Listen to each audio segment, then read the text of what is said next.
what's going on down there in Trinidad and Tobago. Well, I tell you what, former Prime Minister Rowley says that Trinidad and Tobago is in danger, in great danger, that is. And I don't know. He says he doesn't miss being Prime Minister either, but that's another story for the other video. But let's get to this one when he says Trinidad and Tobago is in great danger. And the interview says this former Prime Minister and current PNM leader, Dr. Keith Rowley, find it unsettling that he left office with public servants having 2013, 2014 salaries, while the salaries and pensions of politicians and top managers in the public service were increased. Rowley addressed this issue in response to a question posed by the Express last Wednesday in an interview. This is what he said. He said the politicians and other public officers falling under the Salary Review Commission did not get an equivalent consideration when public servants received $6.5 billion in back pay and a salary increase in 2019. That doesn't form part of your conversation. The UNC government has political gimmickry, knowing that there was not enough money to support that level of increase for public servants in 2010, 2015. The UNC on their way out of office made an offer to public servants and left the government I led to pay for it. The revenues was not there. So we had to go and borrow over $6.5 billion. This was done at a time when the salaries of politicians and top managers were frozen, he added. So this is one part. He said that the country is in grave danger because the UNC is coming back to office, basically. Everybody thinks that the UNC is coming back to office. Everybody has an opinion that according to the polls, they will be returning to office. And Rowley is saying that the country is in grave danger. No, he says, asked whether he was worried that one of the things that he'll be remembered for is that on his way out of office, he increased the salaries and benefits of politicians, which included his own.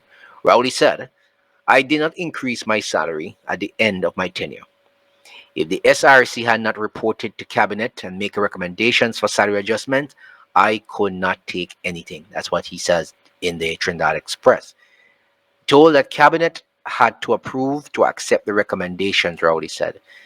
This is the possibility that we would be remembered for increasing salaries and pensions. It's not a fair for me because I have seen a lot of people who have helped themselves to public money, people who are just being common guard and thieves.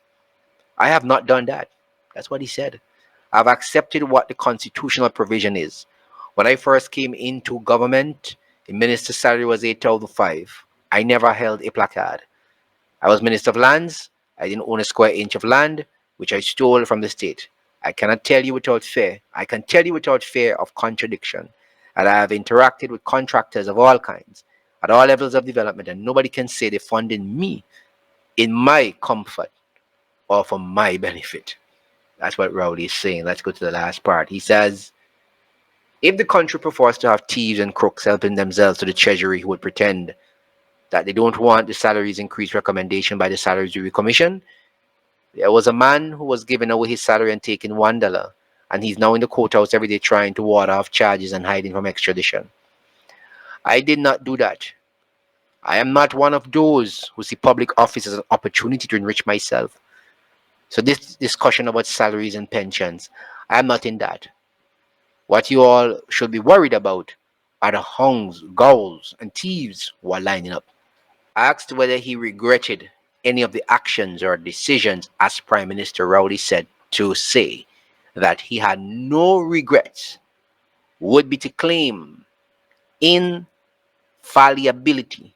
And I am not infallible. I am normal, ordinary human being. And in the job of Prime Minister or a minister, or even as a parent, you try to make the best decision.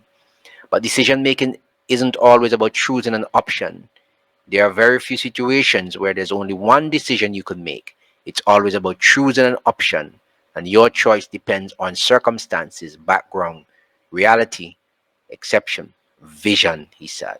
So that's Rowley in an interview with the Trinidad Express. So that's Rowley with the Trinidad Express. He says people should be concerned and worried about the thieves that are lining up.